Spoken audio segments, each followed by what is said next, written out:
శ్రీమాత్రే నమ. జయ గురు దత్తాత్రేయ నమ. ఈ వీడియోలో మీనరాశి వారికి ఫిబ్రవరి 1వ తారీఖు నుంచి 7వ తారీఖు మధ్యలో జరగబోయే వారఫలాలు పరిశీలించినప్పుడు ఒక బ్రహ్మాండమైనటువంటి ప్రారంభం ఈ రాశి వారికి ఈ వారం ప్రారంభమవుతుంది.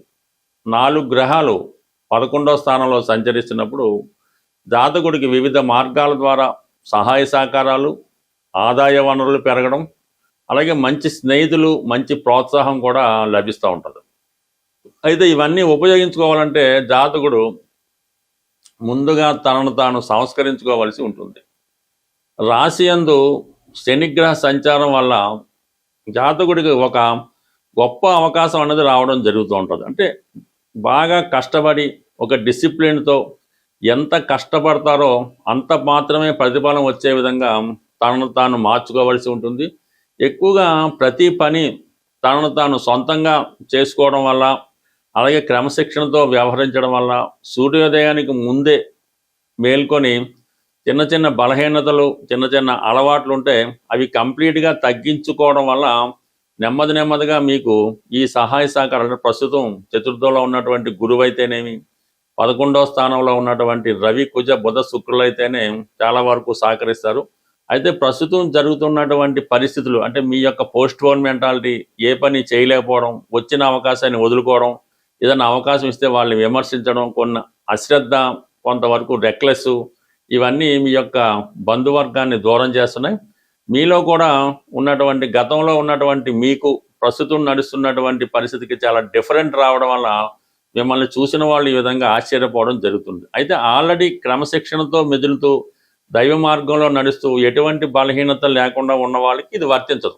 ఎవరైతే ప్రస్తుతం వాళ్ళ స్థాయిని బట్టి ఇటువంటి బలహీనతలకు లోనై ఉన్నారో, ఏ పని వచ్చినా కూడా దాన్ని అవాయిడ్ చేస్తున్నారో వాళ్ళకి మాత్రమే ఇది వర్తిస్తుంది. ప్రస్తుతం లాభస్థానంలో ఎస్పెషల్లీ రవి, కుజ, ధనాధిపతి లాభస్థితి, భాగ్యాధిపతి లాభస్థితి, ఫర్ ది సేమ్ టైం 6వ స్థానాధిపతి లాభస్థితి అవ్వడంలో మీలో ఉన్నటువంటి నైపుణ్యానికి, లీడర్షిప్ క్వాలిటీస్కి సరైన గుర్తింపు రావడం జరుగుతుంది. మీరు కూడా చాలా ఉత్సాహంగా, చాలా నైపుణ్యంగా, చాలా సమర్థవంతంగా, చాలా యాక్టివ్గా ఉండడం జరుగుతూ ఉంటుంది. ఈ సమయంలో మీకు ప్రభుత్వ ఉద్యోగులు అయితే ఒక ప్రమోషన్ లాంటిది రావడం జరుగుతుంది. కొన్ని అదనపు బాధ్యతలు మీ మీద పడడం జరుగుతూ ఉంటుంది. అంటే మీరు ఈ సమయంలో మీరు ఎంత కష్టపడితే, ఎంత సిన్సియర్గా ఉంటే మీ పదవి కూడా అంత ఎక్కువగా పెరుగుతూ ఉంటుంది, మీ హోదా కూడా అంత ఎక్కువగా పెరిగే అవకాశం ఉంది. కానీ రాశి యందు ఉన్నటువంటి జన్మశని కారణం వల్ల అధిక పని ఒత్తిడి తట్టుకోలేకపోతుంటారు. బాధ్యతలు నెత్తి మీద వేసుకోకుండా దాన్ని అవాయిడ్ చేయడానికి ప్రయత్నం చేస్తుంటారు. మీ పని కూడా ఇతరులు చేస్తే బాగుండదేమో అనే ప్రయత్నం కూడా జరుగుతూ ఉంటుంది. మరి ఈ కారణం వల్ల ఏంటంటే ఇప్పటికైనా మీకు వచ్చిన అవకాశాన్ని ఉపయోగించుకుంటే కంపల్సరీగా ఈ వారంలో ఒక ప్రమోషన్ లాంటిది మీ జీవితంలో రావడం జరుగుతూ ఉంటుంది. ఫర్ ది సేమ్ టైం శుక్రుడు కూడా లాభస్థాన సంచారం వల్ల తృతీయ అష్టమాధిపతిగా గతంలో ఆగిపోయినటువంటి ప్రమోషన్ కానీ, అభివృద్ధి కానీ ఈ సమయంలో మీకు రావడం జరుగుతూ ఉంటుంది. వృత్తిపరంగా మీ యొక్క శ్రేయోభిలాషులు, మీ బంధువులు, అధికంగా ఉన్నటువంటి మీ చిన్ననాటి స్నేహితులు కూడా సహకరించి ఏదో విధంగా మిమ్మల్ని పైకి తీసుకోవాలనే ప్రయత్నం వాళ్ళకి జరుగుతూ ఉంటుంది. ప్రతి విషయాన్ని మీరు ఆ ఫలితం అందుకోకుండా అవాయిడ్ చేయడం కూడా జరగడం జరుగుతూ ఉంది. అలాగే బుధుడు కూడా చతుర్థ సప్తమాధిపతిగా మరి వివాహ సంబంధించిన విషయాల్లో వివాహం కాని వారికి ఇప్పుడు చేస్తున్నటువంటి వివాహ ప్రయత్నాలు కొంతవరకు ఫలించే అవకాశం ఉంది. బట్ ఏదైనా శని రాశిలో ఉన్నప్పుడు బాధ్యతలు పెంచుతూ ఉంటాడు.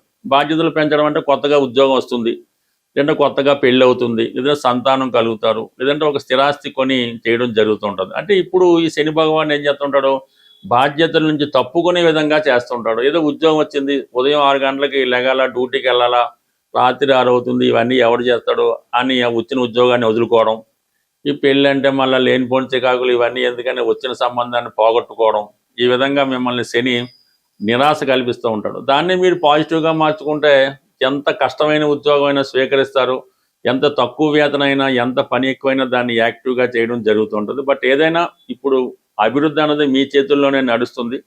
చాలా ప్రాంతాల్లో ఒక జాతకుడు ఎందుకు పనికిరాని వాడిగా ఉన్నప్పుడు వాళ్ళ తల్లిదండ్రులు కానీ, పెద్దవాళ్ళు కానీ వీడికి ఏలినాటి శని ఎప్పుడు వస్తుందా, ఎప్పుడు వీడు బాగుపడతాడని కూడా ఎదురు చూడటం జరుగుతూ ఉంటుంది.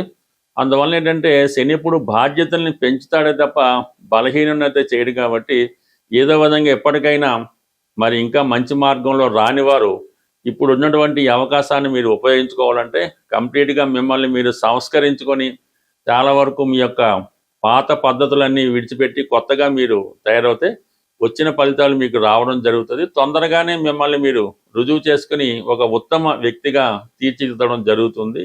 ప్రస్తుతం ఉన్నటువంటి ఆర్థిక పరమైనటువంటి సమస్యల నుంచి, నిరుద్యోగ సమస్యల నుంచి, రుణాల నుంచి బయటపడాలంటే కొన్ని పురాతన రెమెడీలు మీకు తెలియజేయడం జరుగుతూ ఉంది.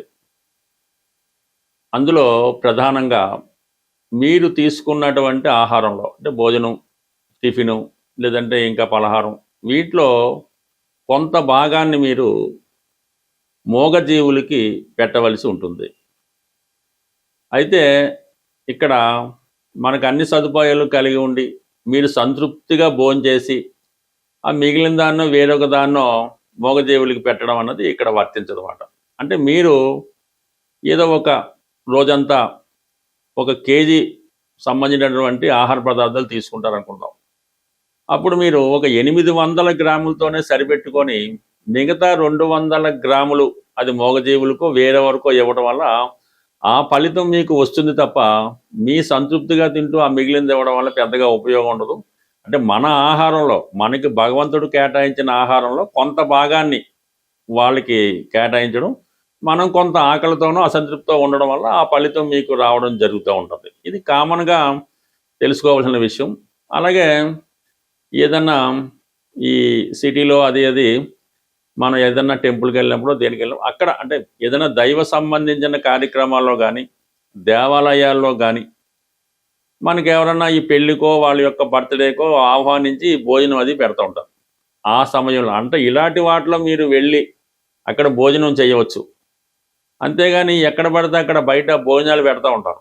ఏదో అక్కడ టెంపుల్ దగ్గర ఇంకో చోట ఇంకో మండల వారో అది సాధారణంగా మీరు అటువంటి భోజనం అన్నది బయట అటువంటి భోజనం అన్నది ఆహ్వానం లేని భోజనం కానీ అనాచితంగా పెట్టే భోజనం కానీ ఏదైనా ఒక సంస్కారం కలిగే వ్యక్తులు అంటే వాళ్ళు బతకగలరు, మనకు ఆదాయం ఉంది, ఆ పూట భోజనం మనం చేయగలం అనుకున్న వాళ్ళు సాధ్యమైనంత వరకు అది అవాయిడ్ చేయడం మంచిది. అంటే అది ఇంకోళ్ళకి పొందడం జరుగుతూ ఉంటుంది. మీకు అవకాశం ఉంది కాబట్టి మీరు మీ యొక్క ధనంతో ఏ హోటల్లోనో ఇంకో చోట భోజనం చేయడం వల్ల ఆ ఫలితం రాదు. కానీ ఇలాగా ఫ్రీగా పెట్టే భోజనం చేయడం వల్ల అది కూడా మీకు భగవంతుడు మీకు రావాల్సినటువంటి పుణ్య ఫలితాన్ని అది ఇబ్బంది పెట్టడం జరుగుతూ ఉంటుంది. ఇది కూడా సాధారణంగా గమనించడం మంచిది.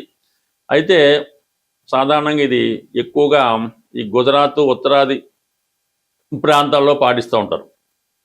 మనం ఉద్యోగంలో సక్సెస్ రావటం లేదు, వృత్తిలో సెటిల్ అవ్వటం లేదు, ఆర్థిక పరంగా ఇబ్బందులు ఉన్నాయి అనుకున్నప్పుడు ఒక తెలుపు రంగు టోపీ తల మీద ధరించడం వల్ల వృత్తిపరమైన ఇబ్బందులు తొలగడం జరుగుతూ ఉంటుంది. అంటే మన వృత్తి విషయాల్లో దశమ భావం అన్నది మన తల చెప్తూ ఉంటుంది అన్నమాట, హెడ్. అందుకని మన పని పూర్తయిన తర్వాత మొక్కుకొని తలనీలా ఇవ్వడం జరుగుతూ ఉంటుంది. ఆ తల మీద తెలుపు రంగు టోపీ ధరించడం వల్ల వృత్తిపరంగా ఎదురవుతున్నటువంటి సమస్యలు కానీ ఆర్థిక సమస్యలు కానీ చాలా వరకు మనకి తొలగిపోతూ ఉంటాయి. ఇంకొక బ్రహ్మాండమైన రెమెడీ ఏంటంటే నిరుద్యోగులు చాలా కాలంగా ఉద్యోగం రావటం లేదు అనుకున్న వాళ్ళు ఈ గుడ్డి వాళ్లకు అంటే చూపు తక్కువగా ఉండి ఈ ఫిజికల్లీగా ఛాలెంజ్ పీపుల్లో ఈ కంటి చూపు సరిగ్గా లేని వాళ్ళకి ఒక ప్రత్యేకంగా హాస్టల్ అని కొంతమంది ఉంటారు. అటువంటి వారికి ఒక 10 మందికి వాళ్ళకి ఇంచుమించుగా ఇష్టపూర్వకంగా స్వీట్స్ అంటే గులాబ్ జాము కానీ జిలాబీ కానీ అంటే పాకంతో కూడుకున్నటువంటి తీపి పదార్థాలు వారికి అంటే ఏదో మనిషికి ఒకటో అరో కాకుండా తృప్తికరంగా ఉన్నట్టుగా వాళ్ళకి ఒక 10 మంది ఇటువంటి బ్లైండ్ పీపుల్కి డొనేట్ చేయడం వల్ల మీకు ఉద్యోగపరంగా ఉన్నటువంటి సమస్యలు ఇది ప్రాక్టికల్గా మనం చేసి చాలామంది చేయించడం వల్ల వాళ్ళకి సక్సెస్ అవడం వల్ల చెబుతుంది. ఇది పెద్దగా మీరు సీరియస్గా తీసుకొని నమ్మకంతో చేయడం వల్ల ఎంతకాలంగా మీ నిరుద్యోగంగా ఉన్నా ఆ సమస్య అన్నది తీరుతుంది. దాని తర్వాత వెరీ సింపుల్గా మనకి సాల్వ్ అవ్వాలి. వివాహ సమస్య, పెళ్లి సంబంధాలు కుదరడం లేదు, ఉద్యోగం రావటం లేదు, అప్పు దొరకడం లేదు అనుకున్న వాళ్ళు సూర్యాస్తమయం తర్వాత ఏ మంగళవారం అయినా పర్వాలేదు హనుమాన్ ఆలయంలో జిలాబీ పంచిపెట్టడం వల్ల మీకు తొందరగా ఆ పని పూర్తవుతుంది. రుణ సమస్యలు చాలా వరకు సాల్వ్ అవడం జరుగుతూ ఉంటుంది. సో ఈ విధంగా ఇటువంటి చిన్న రెమెడీలు అంటే ఏదన్నా రెమెడీ చేసినప్పుడు అవతల వ్యక్తి కూడా సంతృప్తి పడవలసి ఉంటుంది. ఊరికే ఏదో జిలాబీ అన్నట్టు ఒక జిలాబీ అలా కాకుండా కంప్లీట్గా ఉండాలి. భగవంతుడు కూడా మనం ఏదన్నా ఒక రెమెడీ నిమిత్తం పూజ చేసినప్పుడు ఏదో తమలపాకులు పూజ చేయిస్తాం అన్నప్పుడు ఏదో 41 తమలపాకు 21 తమలపాకు కాకుండా ఏదో ఒక బుట్ట తమలపాకులు ఆ విధంగా పూజ చేయడం వల్ల, అలాగే విపరీతంగా సింధూరం వాడటం వల్ల ఎక్కువగా ఆంజనేయ స్వామి అంటే మనం వాళ్ళ యొక్క స్థాయిని బట్టి సాధనను బట్టి చేయవలసి ఉంటుంది. ఏమీ లేని చిన్న విద్యార్థి ఒక 100 తమలపాకులతో పూజ అయినా పర్లేదు. అదే కోటీశ్వరుడు లాంటి వాడు తన ఫలితం కోసం అతను కూడా అలా కాకుండా కొద్దిగా టాలెంట్గా హోదాగా చేయడం వల్ల ఈ ఫలితాలు కూడా రావడం జరుగుతుంది. స్వస్తి.